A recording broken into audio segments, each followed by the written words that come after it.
Hermanos, muy buenas noches. Buenas noches. Tengo aquí las 5 de la tarde con 4 minutos. Y bueno, el tema de hoy es un tema muy importante.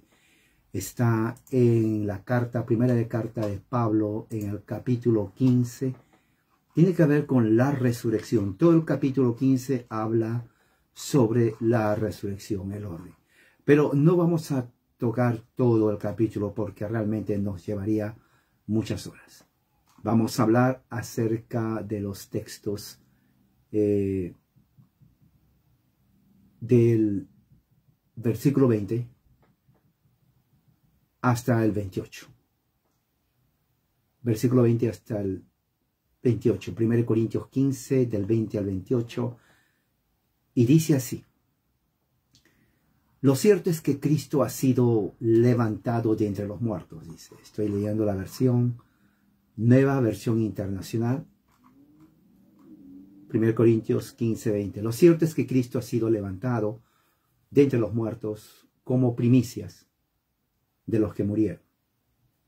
De hecho, ya que la muerte vino por medio de un hombre, también por medio de un hombre viene la resurrección de los muertos. Pues así como en Adán todos mueren, también en Cristo todos volverán a vivir. Pero cada uno en su debido orden. Cristo, las primicias, después cuando Él venga, los que le pertenecen. Entonces vendrá el fin. Cuando Él entregue el reino a Dios, el Padre, luego de destruir todo dominio, autoridad y poder. Porque es necesario que Cristo reine hasta poner a todos sus enemigos debajo de sus pies. El último enemigo que será destruido es la muerte, pues Dios ha sometido todo a su dominio. Al decir que todo ha quedado sometido a su dominio, es claro que no se incluye a Dios mismo, quien todo lo sometió a Cristo. Y cuando todo le sea sometido, entonces el Hijo mismo se someterá a aquel que le sometió todo, para que Dios sea todo en todos. Ahora, este texto está dentro del contexto de la resurrección de Cristo. Pero muy importante, porque muchos preguntan dentro del evangelicalismo, que es dispensacionalismo. Ellos piensan que ya viene un rapto secreto. Y la pregunta es, ¿cuándo va a venir Cristo? Las señales. Y generalmente cuando dicen señales, ellos usan generalmente el texto de Mateo 24. No. El texto de Mateo 24, si abrimos la Biblia, por ejemplo, de Mateo 24, que viene a ser Jesús que predice la destrucción del templo, habla también acerca del fin. Entonces, dentro del evangelicalismo, ¿no?, dispensacionalismo que nace aquí en Estados Unidos, que se va a México, Centro y Sudamérica, ellos piensan, evangélicos pentecostales piensan, que cuando dice señales del fin se está refiriendo a nuestro tiempo. Y es curioso porque cada vez que sucede, por ejemplo, terremotos, hambrunas, guerras como la hay ahora, por la mala teología que tienen evangélicos, dicen que ya viene el fin del mundo. Porque creen que Jesús está hablando del fin del mundo, o sea, del fin del mundo en general. Pero desconocen porque Mateo 24 habla sobre el fin de Jerusalén, la destrucción de Jerusalén, el fin de la era del antiguo pacto y el inicio del reino de Cristo, del milenio, que viene a ser cuando Cristo asciende al Padre. Pero eso es después. Pero Mateo 24 habla acerca del fin, pero del fin de Jerusalén. La destrucción de Jerusalén, la destrucción del templo por el general Tito en el año 70. O sea, todo lo que habla Mateo 24 prácticamente se refiere a eso. Como por ejemplo cuando dice que cuáles son las cosas, que nadie os engañe, que ya vendrán muchos que son falsos cristos, habla de los falsos cristos que aparecieron antes del año 70. Cuando habla de guerras y rumores de guerra, habla de las guerras que sucedieron por el Imperio Romano cuando conquistaba otros reinos antes del año 70. Cuando habla acerca de nación contra nación, pestes, hambre, terremoto, habla acerca de todo lo que sucedió antes del año 70. Entonces, todo eso que se va cumpliendo va a ser el principio, dice el versículo 8, de dolores. O sea, todo apunta hacia la destrucción de Jerusalén. Cuando dice versículo 9, entregarán a tribulación, matarán, el libro de los Hechos habla acerca de eso, serán aborrecidos por toda la gente a causa de su nombre, el libro de los Hechos habla acerca de eso, muchos tropezarán, entonces se entregarán unos a otros, el libro de los Hechos habla acerca de eso, por haberse multiplicado la maldad, el amor de muchos se enfriará, el libro de los Hechos habla acerca de eso, las cartas de Pablo, pero el que persevera hasta el fin, este será salvo. ¿Salvo de qué? Salvo de la destrucción de Jerusalén, prácticamente eso. Y dice, y será predicado este evangelio a todo el mundo. Eso fue así. Para el año 70, todo el mundo del Imperio Romano fue predicado el evangelio para testimonio a las naciones que estaban bajo el Imperio Romano. Entonces vendrá el fin. O sea, vendrá la destrucción de Jerusalén, la destrucción del templo. Y prácticamente eso es. Entonces, eso es lo que está pasando. No está hablando de una época que estamos pasando ahora. Jesús tenía en mente exactamente la destrucción de Jerusalén. Ahora, bien, ¿qué tiene que ver eso con 1 Corintios 15? Bueno, porque en 1 Corintios 15 responde a las preguntas ¿cuándo va a venir Cristo? Por ejemplo, la guerra que está pasando en este momento en Europa, la invasión y la guerra que está haciendo Rusia contra Ucrania, las amenazas que viene de China, la amenaza que viene, por ejemplo, también de Irán, o sea, inclusive de Corea del Norte, son situaciones de guerra o rumores de guerra realmente, que tiene que ver con el uso de armas nucleares en esa región. Entonces muchos dicen, bueno, esto está profetizado en la Biblia, pero esa profetización de la Biblia que habla Mateo 24 se refiere a Jerusalén, a nadie más. 1 Corintios 15 entonces responde el orden de la resurrección de Jesús, de la resurrección de los muertos. Y Pablo es muy claro que Jesús no va a venir, o sea, la segunda de Cristo no va a ser posible, al menos que haya ciertas condiciones que se cumplan. Uno, hay que tener en cuenta que Cristo ya está reinando ahora. O sea, el reino de Cristo no es algo en el futuro, el reino de Cristo está ya ahora. Sin embargo, la Biblia misma dice, inclusive usando textos del Antiguo Testamento, vamos a ver unos textos donde dice que siempre hubo reino de Dios. O sea, no hubo un momento en la historia donde no hubo reino de Dios. Y eso lo vemos en la Biblia. Por ejemplo, Salmos 146:10 dice, el Señor reinará para siempre. Mire, tu Dios, Sión, para todas las generaciones, alabado sea el Señor. Salmo 47:8 dice, Dios reina sobre las naciones. Fíjese, Dios reina sobre las naciones. Dios se sienta en su trono santo. Entonces, vamos a ver una cosmología en el Antiguo Testamento en los profetas daban ya por sentado que Dios mismo ya está reinando, inclusive en su tiempo. O sea, era imposible que en la creación Dios diga, yo no reino este tiempo, o yo no voy a reinar por 1000 años. No, al contrario, la Biblia en el Antiguo Testamento, los profetas asumen y aceptan y afirman que Dios siempre ha estado reinando.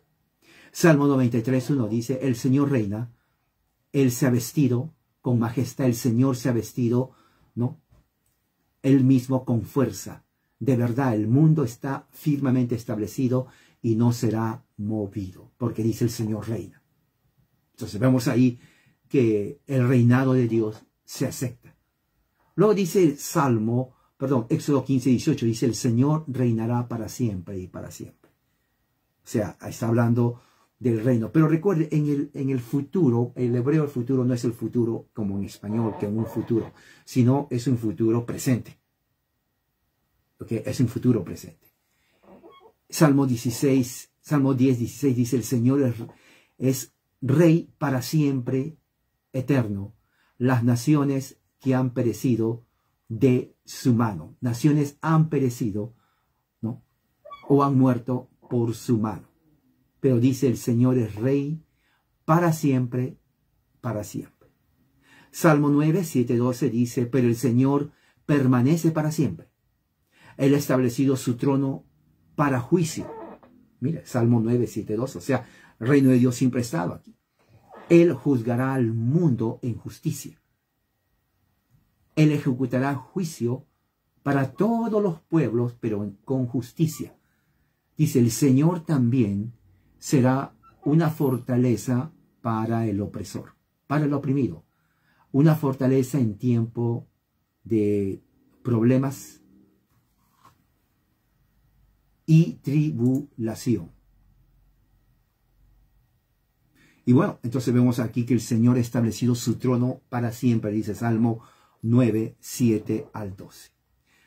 Lamentaciones, capítulo 5, versículo 19, dice así: Tú, oh Señor, gobernarás para siempre. Tu trono es de generación en generación. Reino de Dios, ya, ahora. 1 Timoteo 6:16 dice, Dios, quien Él es el único que posee inmortalidad y habita en una luz inaccesible, a quien ningún hombre ha visto, puede ver, al sea la gloria, el honor y el dominio para siempre. Ese es reino. Dios reina. Salmo 145:13 dice, tu reino es un reino eterno y tu dominio permanece a través de las generaciones. Eso está en Salmo 145:13. O sea, la idea de que Dios va a reinar en un futuro y que ahora no reina no es bíblica. La Biblia enseña que el reino de Dios siempre ha estado presente. Siempre ha estado presente. Y cuando se dice reino de Dios, está hablando de decretos. Uno dice, pero si el reino de Dios existe, ¿por qué el reino de Dios, o por qué Dios mismo, ¿no? Muchos dicen así, permite que haya, por ejemplo, lo que estamos viendo en Europa, ¿no? Rusia atacando Ucrania, miles han muerto, miles refugiados. ¿Cómo se puede entender que el reino de Dios ya está cuando vemos sufrimiento, cuando vemos hambruna, niños muertos, todos siendo destruidos? Hay un pasaje en el libro de Daniel, que ya lo leí antes, acerca del sueño que tuvo el rey Nabucodonosor. Y dice así, Daniel, está en el capítulo 2 de Daniel, dice, en el versículo 17, para tener como contexto, dice, entonces Daniel fue a su casa e informó el asunto a sus amigos, Ananías, Misael, Azarías, para que pidieran misericordia del Dios del cielo acerca de este misterio, a fin de que no perecieran Daniel y sus amigos con el resto de los sabios de Babilonia. Entonces el misterio fue revelado a Daniel en una visión de noche. Daniel entonces bendijo al Dios del cielo. Daniel habló y dijo, sea el nombre de Dios bendito por los siglos de los siglos. Fíjense, porque la sabiduría y el poder son de Él. Él, Dios, es quien cambia los tiempos y las edades. O sea, Él está admitiendo, confirmando, tienen que subrayarlo, ¿no?, de que Dios está a cargo de todo el proceso histórico del hombre. No hay ningún acontecimiento ni evento histórico en donde Dios no estuvo a cargo. Por ejemplo, durante la Primera y Segunda Guerra Mundial, que fue en 1914 hasta 1919 y luego 1939 hasta 1945, Dios estuvo a cargo de eso. Dios decretó todo eso. Dios diseñó. Dios controló, Dios gobernó. O sea, no hay ningún evento en la historia donde dice, ahí no estaba Dios. Dios ha estado desde el principio de la humanidad hasta ahora, en todos los eventos de hambruna, de miseria, de guerra, pestilencia, y de todo eso. Uno puede decir, pero ¿cómo es posible que un Dios tan bueno, ¿no? Mucha gente evangélica dice, ¿cómo es posible que un Dios tan bueno haga eso? Bueno, o esas personas no conocen la Biblia, obviamente, no leyeron la Biblia, o simplemente están negando lo que la Biblia enseña. Pero no hay ningún problema. Si la Biblia dice que Dios es el creador del bien y el mal, bueno, es porque la Biblia lo dice. ¿Por qué uno va a estar contradiciendo y diciendo que no? Mira lo que dice el rey Nabucodonosor. Dice, Él es quien que cambia los tiempos y las edades. O sea, Él está cambiando. Ya no podemos ir atrás al 2020 o antes de la pandemia. Esto va a seguir. Ya ha cambiado los tiempos. Ya lo que era antes ya nunca más va a ser. ¿Quién lo hizo eso? ¿Quién estuvo detrás de eso? Dios. Dios lo cambió. Exacto. Dios estuvo. Mira lo que dice Él. Dice, Él es que quita reyes y pone reyes. O sea, no hay ningún rey, ya sea desde la antigüedad, presente y futuro, en donde diga, yo lo hice por mi propia cuenta. Yo mismo me puse de rey. No. No existe eso. Claro, hoy en día ya no hay título de rey, ahora hay título de presidente, ¿no? Primer ministro, todas las naciones tienen un presidente, ¿no? Pero ya sea presidente, rey o príncipe, Dios es el que pone y quita. Ahora, uno puede decir, ¿está diciendo que aquellos presidentes o reyes sanguinarios, opresores, injustos, Dios los puso? Exactamente. Dios lo puso. Mira lo que dice. Daniel dijo, Dios es el que quita reyes y pone reyes. Y conocimiento a los entendidos. Él da sabiduría a los sabios y conocimiento a los entendidos. O sea, si Él da sabiduría a los sabios, ¿qué pasa con los que no son sabios? Obviamente, por implicatura, los que no son sabios, Dios no les da entendimiento ni sabiduría. Entonces, aún en la capacidad de poder administrar una nación, es Dios que da el conocimiento, la sabiduría, a los que están a cargo de eso. Ahora, ¿es importante? Es importantísimo porque la Biblia lo dice. Por eso es importante, cuando leamos la Biblia, tenemos que entender lo que la Biblia nos dice acerca de este Dios. Este Dios, según Daniel, es el que da sabiduría a los sabios, a aquellos reyes que Él pone. Da conocimiento a los entendidos. O sea, el conocimiento es un don de Dios. Eso es evidente. El conocimiento es un don de Dios. Y dice, Él es quien revela lo profundo y lo escondido. No son los brujos, no son los agoreros, no son aquellos que adivinan. Dios condena todo eso. Porque el verdadero conocimiento, aquella cosa revelada, aquella cosa que está escondida del conocimiento de los hombres, Dios lo revela. Él conoce lo que está en tinieblas y la luz mora en Dios mismo. Y dice el versículo 23, a ti, Dios de mis padres, doy yo gracias. Fíjense, a ti, Dios de mis padres, doy yo gracias y alabo, porque me has dado sabiduría y poder, y ahora me has revelado lo que te habíamos pedido, pues el asunto del rey nos ha dado a conocer. Y esto es algo muy importante, porque aquí Daniel nos da justamente una definición de los atributos de Dios. ¿No? En el mismo capítulo,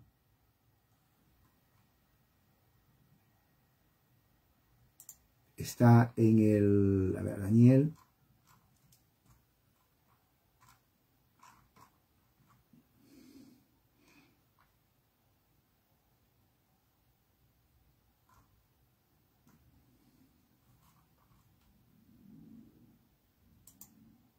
en el mismo capítulo 2, es cuando le cuenta el sueño a Daniel, y Daniel le revela. Él manda justamente a matar a los adivinos de su corte porque no pudieron revelar los secretos o el significado del sueño del rey. Y él mismo reconoce, el rey habló a Daniel y dijo, en verdad que vuestro Dios es Dios de dioses, Señor de reyes y revelador de misterios, ya que tú has podido revelar este misterio. Hay otro texto también muy importante que está en Daniel 4:3. En el capítulo 4, versículo 3 dice así. Dice: Nabucodonosor, rey, a todos los pueblos, naciones y lenguas que habitan en toda la tierra, que abunde vuestra paz. Me ha parecido bien declarar las señales y maravillas que ha hecho conmigo el Dios Altísimo. Y dice: cuán grandes son sus señales, cuán poderosas sus maravillas. Su reino, fíjese, su reino es un reino eterno, y su dominio de generación en generación. Fíjese, voy a leer otra vez. Daniel capítulo 4. El reino de Dios, Nabucodonosor dice, su reino es un reino eterno, y su dominio de generación en generación. Cuando se habla del reino, significa que Dios está actuando en la historia de la humanidad. Eso es muy importante. Dios está detrás de todo aspecto geopolítico que sucede en la tierra. Dios no está sentado observando cuando las naciones hacen guerra o cuando hay miseria. Él está detrás de todo eso. Muchos porque piensan, pero Dios es bueno, ¿cómo va a estar Él? Tienen miedo, niegan lo que la Biblia misma enseña acerca de Dios. Tienen miedo. Yo no sé por qué el evangélico que dice creer la Biblia, que dejó al catolicismo porque según ellos, allí no enseña la Biblia, cuando van a la Biblia, niegan lo que la Biblia habla de Dios. Es una ironía. Pero la Biblia dice aquí que Él como rey gobierna las naciones. ¿Qué es un gobernante? El que decreta, ¿no? Él decreta que haya guerras, Él decreta que haya miseria, hambruna, Él decreta todo lo que sucede en el mundo. Sí, por eso es rey. Dice, su reino es un reino eterno. Ahí lo dice. O sea, es imposible que Dios sea rey y que no haga nada y que solamente observe. Entonces no es un rey, sería espectador. Y si es espectador, deberían de decir, y Él es un espectador que solamente mira eternamente. Pero Dios no es espectador. Dios es rey. Y dice, su dominio de generación en generación. O sea, Dios sigue reinando. Y ha estado reinando, ¿no?, hasta ahora. Dice, pero al fin de los días, Nabucodonosor, versículo 34, alcé mis ojos al cielo, recobré mi razón, bendije al Dios Altísimo, y alabé y glorifiqué al que vive para siempre. Y dice esto, porque su dominio es un dominio eterno. Vuelve a decir lo mismo. El dominio de Dios es un dominio eterno. Su reino, fíjese lo que dice, permanece de generación en generación. O sea, no hay nada que uno puede decir, bueno, en esta época de guerra Dios no gobernó, porque si hubiera gobernado hubiera habido paz. Eso es falso. Eso no enseña la Biblia. La Biblia enseña que Dios reina de generación en generación. Y que todo lo que sucede en el mundo está dentro de los decretos de Dios. Así es, tal como la Biblia enseña acerca de Dios. Y dice, todos los habitantes de la tierra son considerados como nada. O sea, no somos nada delante de Dios, como para poder nosotros definir nuestro destino. Dios es el que hace todo de principio, actualmente, hasta el fin. Eso es así. Dios es el que decide inclusive el destino de las naciones, quienes desaparecen y quienes no. Entonces, cuando vemos, por ejemplo, en las noticias, lo que vemos, Dios está detrás de eso. Ahora, tal como dice justamente la confesión de fe de Westminster, que Dios utiliza justamente los medios secundarios para llevar a cabo su plan. ¿Qué significa medios secundarios? Por ejemplo, medios secundarios significa que Dios, por ejemplo, el asunto de la guerra, que muchos dicen cómo es posible que Dios, un Dios todopoderoso, permita que haya esto. Bueno, los teólogos de Westminster dicen esto en la confesión en el capítulo 3, entrada 1.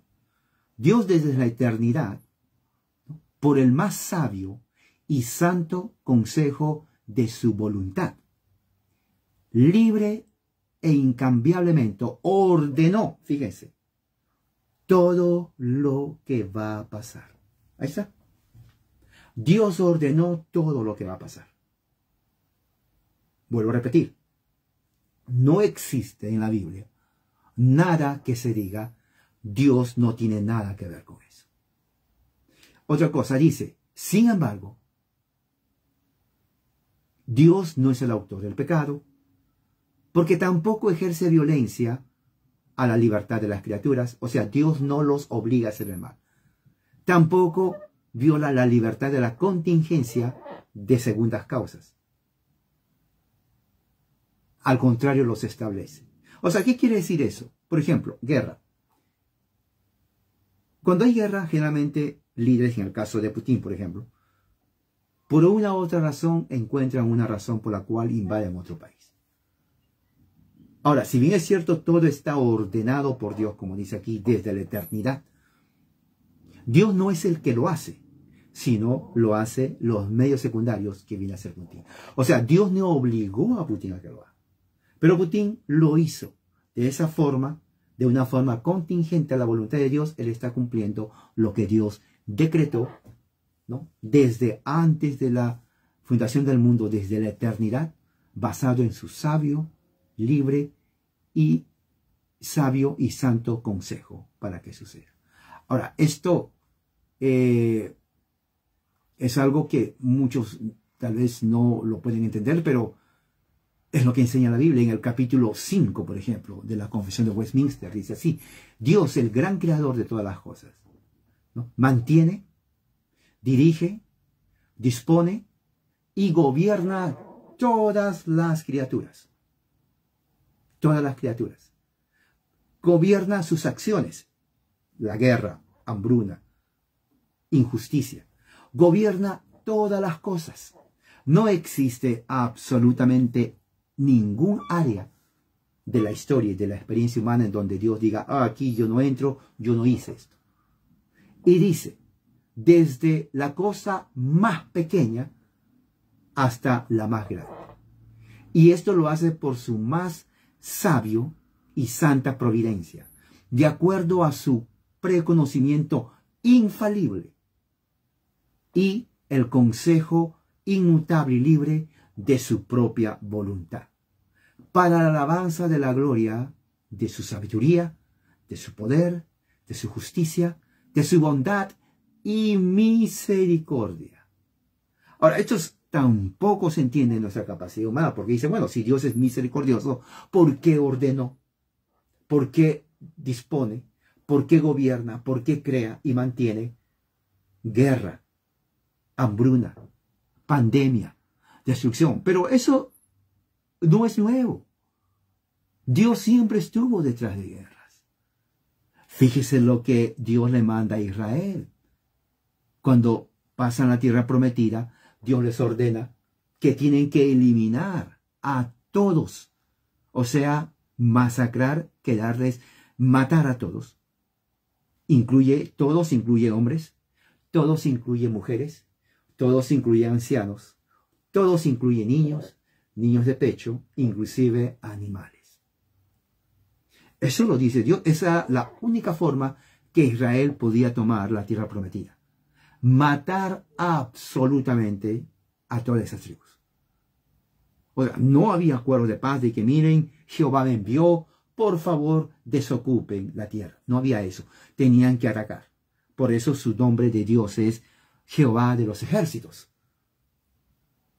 Eso es así. Siempre ha sido así. O sea, no es algo nuevo. O sea, no es algo, oh, yo no sabía. Oh, lea la Biblia. Lea la Biblia. Lea Éxodo. Lea Deuteronomio. Usted tiene una Biblia. Si no lo tiene, aquí está el milagro del Internet. Puede agarrar el libro de Josué. Lea Josué. Léalo. Lea el libro de Jueces. Y va a ver cómo Dios está detrás de cada asunto bélico. Es más, cuando Dios castiga a Israel y a Judá, ¿cómo creen que los castiga? Levanta a Siria, nación poderosa, para que extermine a los israelitas. Levanta a Babilonia para que extermine, esclavice, traiga muerte, destrucción y miseria a los judíos. Eso lo hizo Dios. O sea, no hay nada, absolutamente nada, que se escape de la voluntad de Dios. Ahora, ¿qué tiene que ver eso con el texto que hemos leído? Porque dentro de todo esto, no implica que porque hay guerras va a venir ya muy pronto el fin del mundo. Porque en 1 Corintios capítulo 15 dice esto, Pablo: lo cierto es que Cristo ha sido levantado de entre los muertos como primicias de los que murieron. ¿Qué significa primicias? Bueno, Pablo está tomando la figura de la Pascua judía, ¿no? Los primeros frutos de la resurrección y la cosecha, ¿no? Cuando dice Cristo ha resucitado de entre los muertos, primicias de los que durmieron, quiere decir que Él es la primicia de acuerdo a Levítico, ¿no? Capítulo 23, 10, 11, cuando Dios dice: habla a los hijos de Israel y diles que cuando ustedes vengan a la tierra que les voy a dar y ustedes cosechen, ¿no? La cosecha, ustedes traerán entonces, ¿no? Los primeros frutos de su cosecha al sacerdote. Entonces, ¿qué es lo que está pasando? Cuando Cristo resucita, viene a ser los primeros frutos. Esos primeros frutos van al sacerdote. Bueno, Cristo es el sacerdote, es Él mismo que se lleva la gloria. Y luego dice, ¿no? Eso es la figura que usa Pablo. Dice en el versículo 20, como primicia de los que murieron, 21, de hecho, ya que la muerte vino por medio de un hombre, aquí hace un paréntesis Pablo, ese hombre es Adán, también por medio de otro hombre, o sea, Jesús, viene la resurrección de los muertos. Entonces hay un paralelo, tipo y antitipo. El tipo es Adán, el antitipo es Cristo. A través de Adán entra la muerte a la humanidad, pero a través de Cristo Él trae la vida también. 22. Pues así como hay una comparación, así como, el así como nos indica Pablo una manera de ilustrar lo que está hablando. Pues así como en Adán todos mueren, en Adán, o sea, la naturaleza de Adán, todos mueren, presente continuo. También en Cristo, que es el antitipo de Adán, todos volverán a vivir. ¿Se dan cuenta del antitipo? Adán y Cristo. En Adán todos mueren, en Cristo volveremos a vivir. Ese es el argumento de Pablo. Entonces, una vez que establece eso, Pablo dice en el versículo 23, pero cada uno a su debido tiempo. Eso es muy importante, cada uno a su debido tiempo. Uno, primero, el que va a resucitar es Cristo. Cristo es nuestras primicias, la primera canasta de la cosecha que se llevaba al sacerdote. Él es Cristo. Y dice, hay un punto y coma, dice, después, ¿no? Cuando Él venga, los que le pertenecen. Ahora, interesante, porque aquí define quiénes son los que van a tener la vida eterna. Miren el versículo 21. Dice, también por medio de un hombre viene la resurrección de los muertos, ¿no? Porque en el versículo 22 dice, en Cristo todos volverán a vivir. Y parece entender de que todos los que mueren, todos volverán a vivir. Pero el versículo 23 define quiénes son esos todos que volverán a vivir. Dice, después los que le pertenecen solamente. O sea, va a haber un grupo que no le pertenece. Existe actualmente un grupo que no le pertenece. No sabemos quiénes son, pero existe. O sea, no toda la humanidad volverá a vivir, sino solo los que le pertenecen. Son ellos que cuando Jesús venga en su segunda venida, van a resucitar, así como Cristo en los primeros frutos resucitó. Y dice, 24, entonces, después que Jesús resucitó, que ya resucitó, está reinando, y después que cuando Él venga, y los que le pertenecen van a resucitar también, dice versículo 24, entonces vendrá el fin. ¿Cuál fin está hablando? Bueno, está hablando del fin de esta era. Porque mira lo que dice, cuando Él, Jesús, entregue el reino a Dios el Padre. ¿Pero cuál reino está hablando? ¿Cuál reino? ¿Acaso su reino no es en el futuro? No, su reino es ahora. Ya hemos visto, ¿no?, en muchos pasajes de que el reino de Cristo, el reino de Dios siempre estuvo, es cuando Jesús resucita, ¿no?, que Dios el Padre le da el reino a Jesús. Ahora, bien interesante, porque eso es justamente lo que dice Pedro en su primer sermón a los judíos. Primer discurso de Pedro, dice así, versículo 36, sepa pues ciertísimamente toda la casa de Israel, que a este Jesús, a quien ustedes lo crucificaron, Dios lo ha hecho Señor y Dios le ha hecho Cristo. Señor y Cristo implica realeza. Entonces, como el reino de Dios siempre estuvo, ahora Dios le levanta de la muerte, le pone a su lado, lo cual significa en forma metafórica, reina Jesús, le hace rey. Entonces está reinando. Entonces Él está reinando en este momento. Y como dice aquí, cuando ya las primicias, cuando los que les pertenecen vengan a la vida, cuando Él venga por segunda vez, en ese momento Él vendrá el fin y va a entregar el reino a Dios el Padre.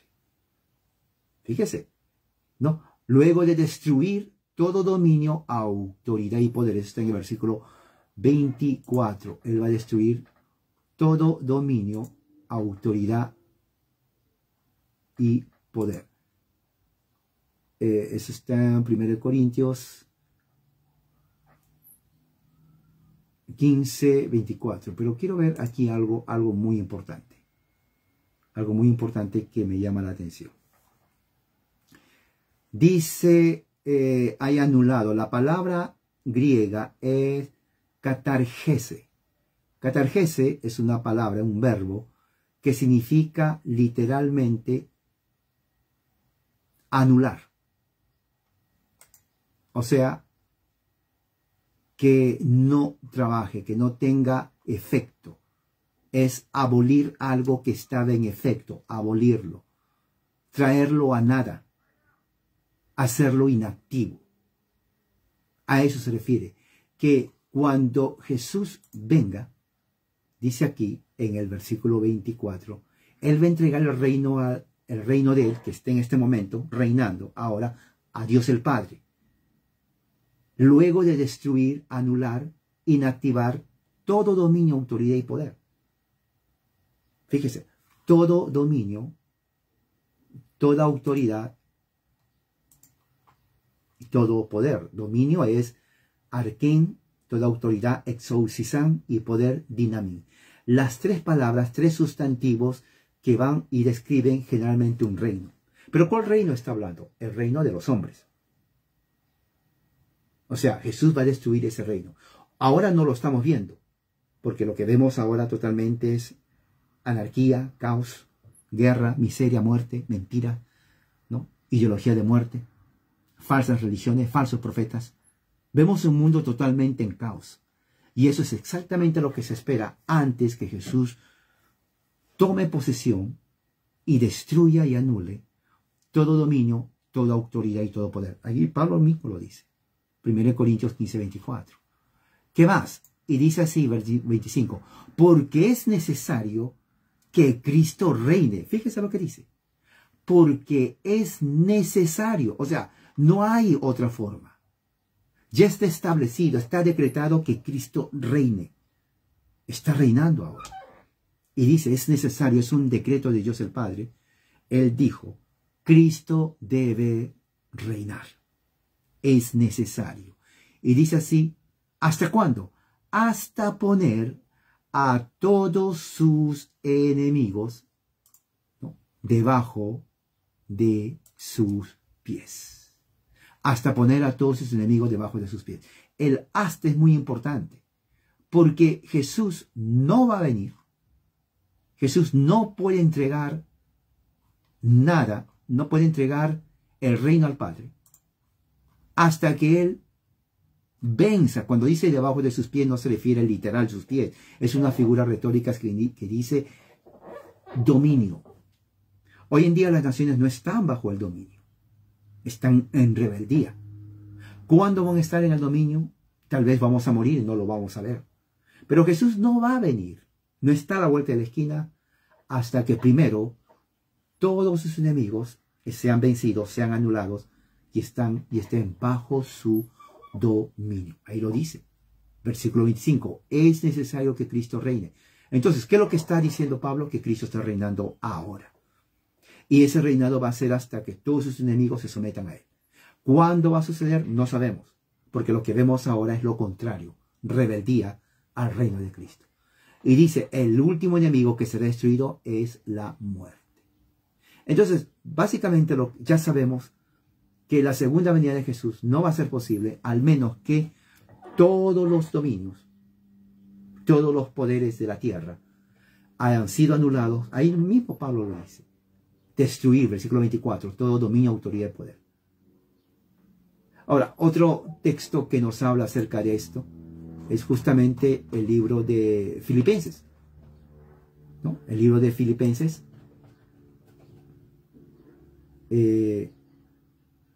Filipenses capítulo 2. Vamos a ver aquí.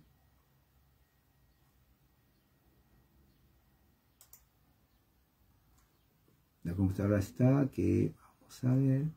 Filipenses 2. Dice así, el mismo apóstol Pablo, lo siguiente. Dice que Jesús se despojó a sí mismo, tomando la forma de siervo, hecho semejante a los hombres, estando en la condición de hombre, se humilló a sí mismo, haciéndose obediente hasta la muerte y muerte de cruz. Ahora, preste atención acá, versículo 9. Por lo cual Dios también lo exaltó hasta lo sumo, o sea, le dio realeza. Exaltar hasta lo sumo significa realeza. Y le dio un nombre, que es sobre todo nombre. Y miren, ¿para qué? 10. Para que en el nombre de Jesús, mira lo que dice, se doble toda rodilla, significa se someta a toda rodilla. Que los que están en los cielos, en la tierra, debajo de la tierra, o sea, toda la creación, todo el universo, todo el cosmos, se va a someter a Cristo. Y toda lengua confiese que Jesucristo es el Señor, para la gloria de Dios el Padre. Entonces, mientras no suceda eso, Jesús no puede venir. Porque eso va a ser, cuando suceda eso, cuando Él entregue el reino al Padre. Y en este momento estamos viendo lo contrario. Estamos viendo más guerra, amenazas de guerra. La economía está un desastre. Hay hambruna en todas partes, pobreza, miseria, mediocridad, ¿no? Y eso lo vemos. Y uno dice, bueno, si el reino de Dios es verdad, entonces, ¿por qué no hay paz? ¿Por qué no hay prosperidad? ¿Por qué, por ejemplo, por qué no Dios termina la guerra? Bueno, Dios ha decretado todo eso. Dios es el que lo dirige todo eso. Decir a Dios, Señor, ya no más guerra. Bueno, si Él lo está dirigiendo, es como decir a un arquitecto que está dirigiendo una casa y, oiga, por favor, ya no construya. Él lo está construyendo. Esa es la forma como Dios trabaja con nosotros. ¿Sí? No hay otra forma como Él lo va a hacer. Porque el mundo rechaza el Evangelio de Cristo. Lo rechaza. Crea otras religiones. Cristianismos falsos hay a montones. Cantidad de cristianismos, iglesitas hechas de hombres que son falsos. No. Es más, mañana es día del Señor. Otra vez repito. La gran mayoría de esas sectas cristianas que se llaman, créame, Dios no los escucha. Ahora, muchos dicen, bueno, pero no acaso dice 2 o 3 congregados en mi nombre, estoy en medio de ellos. Sí, sí lo dice, pero no se refiere a sectas. Se refiere justamente a la iglesia que Él establece según Efesios capítulo 2, capítulo 4, en donde Él puso a maestros, pastores, evangelistas, pastores y maestros, para la edificación del cuerpo de Cristo, hasta que lleguemos a un varón perfecto, ¿no? A la estatura de Cristo. Eso tienen que entender. O sea, mañana, honestamente, se pueden reunir y hacer, pero no quiere decir que Dios va a escuchar sus oraciones. No, porque está dividido. Hay cantidad de sectas divididas. Sería un Dios, diríamos, que es esquizofrénico, que acepta y escucha muchos cultos que se contradicen y enseñan cosas totalmente diferentes a lo que él enseña. O sea, sería un Dios esquizofrénico. Y Dios no es esquizofrénico. Dios es un Dios de orden. Así que eso es muy importante que sepa. Entonces, según Pablo, ¿cuándo va a venir Cristo? Cuando todos estén sometidos bajo su dominio, bajo su poder. Antes no va a venir. 1 Corintios capítulo 15, 20, 25. Bueno, espero que esto haya sido de mucha ayuda. Vamos a hacer una oración. Gracias, Padre, por tu amor, tu misericordia. Que esto haya entrado en nuestra mente y entendimiento. Prepáranos para mañana escuchar tu palabra. En el nombre de Jesús, amén. Que la gracia y la paz de Cristo sea con ustedes. Amén.